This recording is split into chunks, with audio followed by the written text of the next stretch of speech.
और अब समय है आतंक के विरुद्ध जोरदार दस्तक देने का।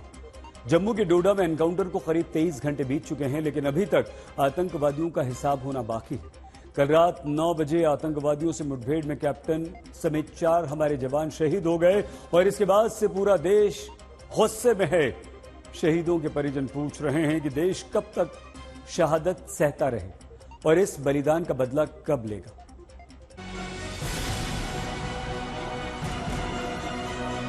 यही वो स्थान है जहां पर कल एक भीषण मुठभेड़ हुई सुरक्षा बलों और आतंकवादियों के बीच में। तो जम्मू कश्मीर में हाई अलर्ट है, खासतौर पर जम्मू संभाग के पहाड़ी क्षेत्रों में, और गहन तलाशी अभियान चल रहा है। चप्पे चप्पे पर पहरा है। प्राथमिकता यही है कि आतंकवादियों को जल्द से जल्द ढेर कर दिया जाए। जम्मू कश्मीर का डोडा जिला, जिसके डेसा में आतंकवादियों की फायरिंग में कैप्टन समेत 5 जवानों की शहादत से देश उबल जाता है। सवाल है कि क्या वक्त आ गया है कि पाकिस्तान के आतंकी ठिकानों पर मिसाइल बरसाई जाए। बात यह है कि पाकिस्तान ये मानने वाला नहीं है और पाकिस्तान ना ही बंद करने वाला है। ये तो हमें सोच लेना चाहिए। इसके लिए हमें पाकिस्तान के ऊपर कॉस्ट इम्पोज करनी पड़ेगी, क्योंकि जब तक ये नहीं करेंगे, कॉस्ट हम इम्पोज नहीं करेंगे पाकिस्तान के ऊपर, पाकिस्तान यही करता रहेगा। सोमवार को जम्मू में आतंकवादियों के खिलाफ जंगल में सर्च ऑपरेशन के दौरान हमला होता है और आतंकवादी बड़ी चोट देने में एक बार फिर कामयाब हो जाते हैं।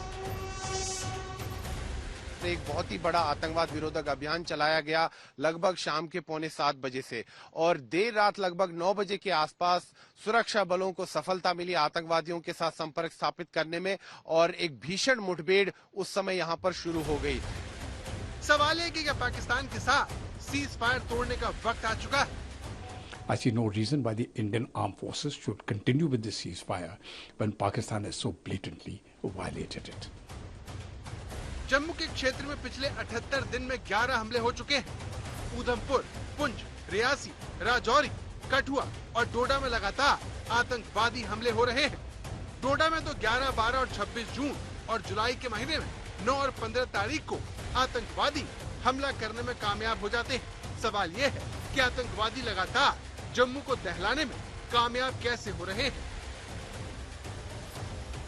ऊंचे पहाड़ है, घने जंगल है, और ये जो क्षेत्र है घने जंगलों से घिरा हुआ है, वहां पर आतंकवादी गतिविधियां बढ़ चुकी हैं। और जो जानकारी सूत्रों के हवाले से मिल रही है कि ये जो पहाड़ी क्षेत्र है यहाँ पर जम्मू संभाग में, यहाँ पर आतंकवादी भारी संख्या में पहुंचे हुए हैं। लगभग 40 से 50 के आसपास आतंकवादी डोडा, किश्तवाड़, राजौरी, पुंछ और कठुआ के पहाड़ी क्षेत्रों में छिपे हुए हैं।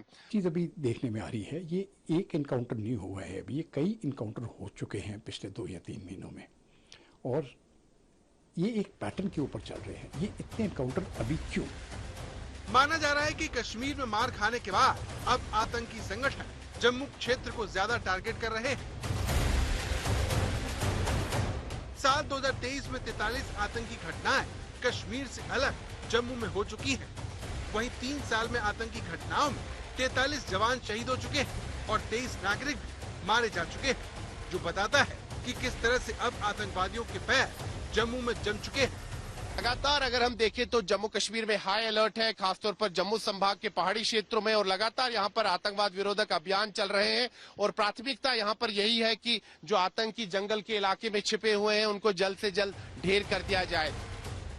सवाल ये कि जिस जम्मू क्षेत्र से 20 साल पहले आतंकवाद को उखाड़ फेंकने में सफलता मिली हो, वहाँ पर आतंकवादियों को रोकने में कामयाबी क्यों नहीं मिल पा रही। सुनील जी भट्ट, जम्मू, आज तक। जम्मू कश्मीर में अनुच्छेद 370 हटने के बाद घाटी में तो खुशहाली आ गई, लेकिन उसके बाद जम्मू अशांत हो गया। सवाल यह है कि जम्मू आतंकवादियों के निशाने पर क्यों है? जम्मू में बार बार आतंकवादी हमले क्यों हो रहे हैं? सुरक्षा बल आतंकवादियों को जम्मू में रोक क्यों नहीं पा रहे हैं? अनुच्छेद 370 और 35 से हटने के बाद कश्मीर घाटी में आतंकवाद पर प्रहार हुआ, आतंकी इकोसिस्टम पर कड़ा प्रहार हुआ और आतंकवादियों के जो बड़े बड़े कमांडर थे उनको ढेर कर दिया गया। सुरक्षा बलों को भारी सफलता मिली कश्मीर घाटी में और उसके अच्छे परिणाम भी मिले। कश्मीर घाटी में जो कानून व्यवस्था की स्थिति है उसमें काफी सुधार आया, लेकिन इससे पाकिस्तान बौखला गया, आतंकवादी बौखला गए। इसलिए उन्होंने अपना जो है अब केंद्र बिंदु बदल दिया और जम्मू संभाग को अब चुन रहे हैं आतंकवादी और यहाँ के पहाड़ी क्षेत्रों में हमले कर रहे हैं। 370 हटने के बाद कश्मीर की सूरत बदल गई, लेकिन घाटी में जहां शांति है तो जम्मू उतना ही ज्यादा अशांत हो चुका है। आतंकवादियों के हौसले इतने ज्यादा बुलंद हो चुके हैं कि वैष्णो देवी जा रही श्रद्धालुओं से भरी बस पर गोलियों की बरसात की जाती है और 9 बेकसूर लोग मारे जाते हैं। लेकिन आतंकी हमलों का सिलसिला थमने का नाम नहीं लेता। 11 अक्टूबर 2021 वो तारीख है जब लंबे वक्त बाद पुंछ में आतंकी और सुरक्षा बलों के बीच गोलीबारी में 5 सैनिक शहीद हो जाते हैं। इसके 5 दिन बाद 16 अक्टूबर को भट्टा दुर्रियन के जंगलों में 6 जवान शहीद हो जाते हैं। इन हमलों के बाद जम्मू में लगातार आतंकवादी हमले होने लगते हैं। सवाल यह है कि आतंकवादी जम्मू में बार बार हमला करने में कामयाब क्यों हो रहे हैं? तो इसका पहला जवाब भूगोल है। पहाड़ी इलाका होने की वजह से आतंकवादियों को न सिर्फ छिपने में मदद मिलती है, बल्कि वो घात लगाकर हमला करने में भी कामयाब हो जाते हैं। जम्मू रीजन में घने जंगल है। कश्मीर के 8,128 वर्ग मीटर क्षेत्र के मुकाबले जम्मू में 12,000 वर्ग मीटर क्षेत्र में जंगल है। यहाँ सड़कों का नेटवर्क अच्छा न होने से यहाँ पर पहुँचना मुश्किल है। गाँव के बीच दूरी ज्यादा है, जिससे आतंकवादियों को छिपने में आसानी होती है। यहाँ का भूगोल आतंकवादियों को सूट करता है। यहाँ का जो क्षेत्र है, ये जंगली इलाका, ये उनको सूट करता है, क्योंकि 90 के दशक में और 2000 के दशक के शुरुआती वर्षों में ये जो पहाड़ी क्षेत्र है जम्मू संभाग के, ये काफी ज्यादा आतंकवाद से ग्रस्त थे, कश्मीर घाटी की तरह। लेकिन सुरक्षा बलों के अथक प्रयासों से ये क्षेत्र जो है, पहाड़ी क्षेत्र जम्मू संभाग का, ये आतंकवाद मुक्त हो गया और अब आतंक अपना सिर जो है एक बार फिर इन पहाड़ी क्षेत्रों में उठा रहा है। ये जो पहाड़ी क्षेत्र है, यहाँ पर प्राकृतिक गुफाएं हैं जिनका प्रयोग आतंकवादी छिपने के लिए करते हैं और दुर्भाग्य से यहाँ पर चंद मुट्ठी भर इनके स्थानीय मददगार हैं, ओवरग्राउंड वर्कर्स हैं, जो कहीं ना कहीं इनको लॉजिस्टिक सपोर्ट देते हैं और उसी के कारण ये आतंकवादी इतने लंबे समय के तक यहाँ पर सस्टेन कर पाते हैं। बताया जा रहा है कि जम्मू क्षेत्र में अब ओवरग्राउंड वर्कर और स्लीपर सेल की संख्या बढ़ रही है, जो आतंकवादियों की मदद करते हैं, उन्हें रियल टाइम खुफिया जानकारी देते हैं। इसके अलावा ओवरग्राउंड वर्कर ही आतंकवादियों के खाने पीने का इंतजाम करते हैं। एक रिपोर्ट के मुताबिक हंदवाड़ा में 496, कुपवाड़ा में 32 और बारामूला में 26 ओवरग्राउंड वर्कर सक्रिय हैं। वहीं रियासी में 182, डोडा में 74, कठुआ किश्तवाड़ में 135 और राजौरी में 80 ओवरग्राउंड वर्कर सक्रिय हैं। तो जब तक इसके जो पंजाबी जो लोग हैं, जो चाहे फौज में हैं चाहे वो दूसरे एडमिनिस्ट्रेशन में है, जब तक उनके ऊपर कॉस्ट नहीं पड़ेगी, वो नहीं मरेंगे, तब तक ये पाकिस्तान रोकने वाला नहीं। तो इससे अच्छा, सबसे अच्छा यही है कि हमें जो है पाकिस्तान के लिए जो पंजाब की साइड से है, वहाँ से इनके जितने ये इनके जो बने हुए हैं, चाहे इनके आउटपोस्ट हैं जहाँ से ये इन्फिल्ट्रेशन वगैरह कराने की कोशिश कर रहे हैं, या इनके कैंप्स वगैरह जो भी है, वहाँ उसको उड़ा देना चाहिए सारा। और फिर देखें, फिर आप देखिए कैसे नहीं पाकिस्तान मानेगा इसको, क्योंकि जब तक ये नहीं करेंगे, कॉस्ट हम इम्पोज नहीं करेंगे पाकिस्तान के ऊपर, पाकिस्तान यही करता रहेगा। जम्मू से पुंछ राजौरी क्षेत्र तक सीमावर्ती इलाका है और आगे अखनूर तक इंटरनेशनल बॉर्डर है। इंटरनेशनल बॉर्डर के आगे एलओसी है। एलओसी में कड़ी सुरक्षा होने के बाद अब आतंकवादी इंटरनेशनल बॉर्डर का सहारा लेकर जम्मू क्षेत्र में आतंक फैला रहे हैं। कश्मीर के मुकाबले जम्मू में अंतर्राष्ट्रीय बॉर्डर से जम्मू पठानकोट नेशनल हाईवे की दूरी सिर्फ 10 किलोमीटर है, जिससे आतंकवादी घुसपैठ के बाद जम्मू के अलग अलग इलाकों में फैल जाते हैं। कश्मीर के मुकाबले जम्मू में सुरक्षा बलों की तैनाती भी कम है, इसलिए जानकारों की मांग है कि जल्द से जल्द जम्मू में भी सुरक्षा बलों की संख्या बढ़ाई जाए। You done a damn good job in the valley, but you forgot कि साउथ ऑफ पीर पंजाल भी तो जम्मू कश्मीर है। अगर आप वहां पे बिल्कुल डाइल्यूट कर देंगे ट्रूप डेंसिटी, तो फिर तो तकलीफ होगी ना साहब। वही तकलीफ आप झेल रहे हैं। So what, it doesn't matter. ये आर्मी ने बहुत कुछ ऐसा झेला हुआ है, आप करेक्ट करिए, इंक्रीज ट्रूप डेंसिटी। आप थोड़ी सी ग्रिड हटाएंगे, वो वापस वैली में भी शुरू कर सकता है, शुरू करने की कोशिश कर रहा है। There is a problem, fix it and it can be fix, not much problem. जरा लगाओ पाकिस्तान के ना साहब, जो हम पहले कर चुके हैं आप फिर करिए ना।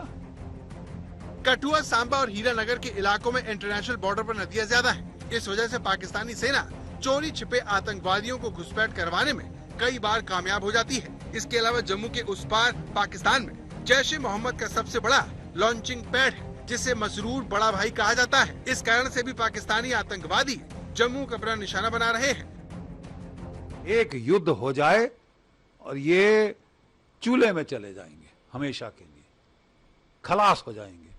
तो खलास करिए ना। अब हमने बोलना शुरू किया, कई लोगों ने, कि नहीं साहब पाकिस्तान तो कुछ है ही नहीं हमारे लिए। नहीं है, मारो ना, खत्म करो ना सांप को। घायल सांप घूम रहा है, उसको घर में पालना जरूरी है।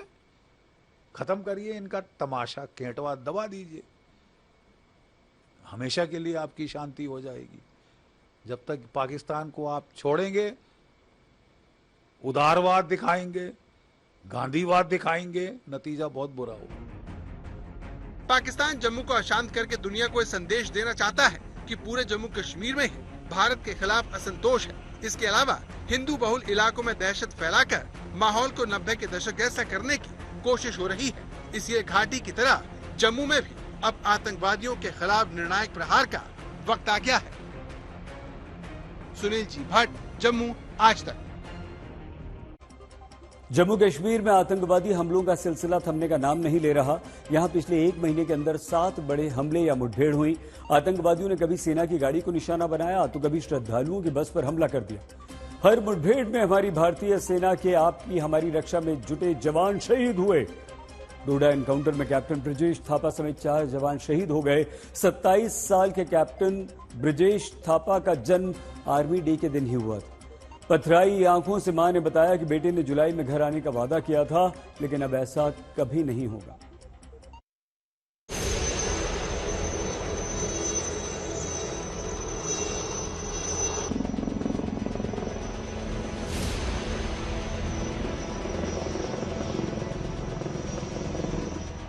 डोडा में कैप्टन समेत 4 जवानों की शहादत के बाद से एक बार फिर देश पाकिस्तान को सबक सिखाने की मांग कर रहा है।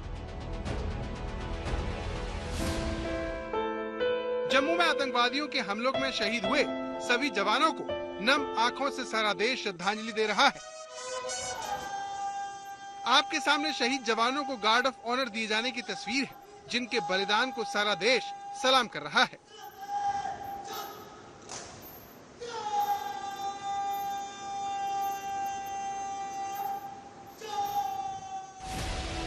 सोमवार की रात डोडा के घने जंगलों में आतंकवादियों के साथ मुठभेड़ में कैप्टन समेत 5 जवान शहीद हो गए। कैप्टन ब्रजेश थापा, नायक डी राजेश, सिपाही विजेंद्र और अजय की शहादत हुई। जम्मू कश्मीर पुलिस के स्पेशल ऑपरेशन ग्रुप का एक जवान भी इस मुठभेड़ में वीर गति को प्राप्त हुआ। कल देर रात को लगभग 9 बजे के आसपास जो यहाँ पर मुठभेड़ होती है, उसमें हमारे भारतीय सेना की 4 जो शूरवीर हैं वो घायल हो जाते हैं, गंभीर रूप से घायल हो जाते हैं। और आज सुबह ये दुखद समाचार आ जाता है कि चारों जो भारतीय सेना के जो जवान हैं वो वीर गति को प्राप्त हो जाते हैं। लेकिन सुरक्षा बल पूरी तरह से कार्यरत हैं। चप्पे चप्पे पर यहाँ पर पहरा है और चप्पे चप्पे पर तलाशी अभियान चलाया जा रहा है। महज 26 साल के आर्मी ऑफिसर ब्रजेश थापा दार्जिलिंग के बड़ा गिंग बाजार के रहने वाले थे। उनकी 3 पीढ़ियां सेना में रह चुकी है। आर्मी डे पर जन्मे ब्रजेश थापा के पिता कर्नल रैंक से रिटायर हुए हैं। बेटा देश के लिए शहीद हुआ तो मां को उस पर भी गर्व है। पथराई आंखों से कैप्टन ब्रजेश थापा की मां कहती है कि बेटा आर्मी डे पर पैदा हुआ था और आर्मी के लिए ही समर्पित हो गया। हमारा ये जवान भी इधर ऐसे होते हैं, देश के लिए अपनी जान देने के लिए रेडी होते हैं। तो अभी किसको बोल सकते हैं, उसका ड्यूटी था, तो he was very proud. Captain Thapa के पिता भी बेटे की शहादत पर चट्टान की तरह खुद को मजबूत दिखाते हुए नजर आए। बोले, बेटे से एक दिन पहले ही बात हुई थी, क्या पता था कि हम उससे आखिरी बार बात कर रहे हैं। मेरा लास्ट बात संडे में हुआ था, 9:30 बजे सुबह। उसको पार्टी लेके ऊपर जाना था, तो यही लास्ट बात हुआ था। कैप्टन थापा के चाचा भी उनकी याद कर भावुक नजर आए। डेली मिलिटेंट के साथ डेली हो रहा है, डेली जा रहा है, ऐसा एक्शन अब क्या लेगा? गवर्नमेंट को तो लेना चाहिए ऐसे। तो डोडा जिले के देसा में आतंकवादियों से मुठभेड़ में सेना के कैप्टन समेत शहीद हुए 4 जवानों में से एक राजस्थान के झुंझुनू जिले के रहने वाले अजय नरूका भी है। शहीद अजय 6 साल पहले सेना में शामिल हुए थे। अजय नरूका के पिता कमल सिंह नरूका भी सेना में रह चुके हैं। उनकी शहादत की खबर मिलते ही पूरे झुंझुनू में शोक की लहर दौड़ गई। परिवार मानने को तैयार ही नहीं कि अब उनका बेटा कभी लौट कर नहीं आएगा। झुंझुनू के ही रहने वाले शहीद जवान विजेंद्र सिंह के घर भी मातम पसरा हुआ है। विजेंद्र भी डोडा में आतंकवादियों से लोहा लेते हुए शहीद हो गए थे। डुमोली के जवान विजेंद्र राष्ट्रीय राइफल्स की 10वीं यूनिट में तैनात थे। उनके भाई दशरथ सिंह भी सेना में है। विजेंद्र की शादी 2019 में हुई थी। उनके 2 छोटे छोटे बच्चे भी हैं, जिनके सिर से पिता का साया छिन गया है। हमारे घर परिवार जैसा सदस्य था, हमारे साथ यहाँ पढ़ा लिखा है और यहीं खेला कूदा है। आज हमारे गांव को, जिले को इस चीज़ का सबसे बड़ा गर्व है कि उन्होंने गांव समाज के लिए आज प्राणों की आहुति दी। शहीदों के परिजन पूछ रहे हैं कि आखिर कब तक उनके बेटे आतंकवादियों के कायराना हमले में शहीद होते रहेंगे। झुंझुनू से नैना शेखावत के साथ सुनील जी भट्ट, जम्मू आज तक।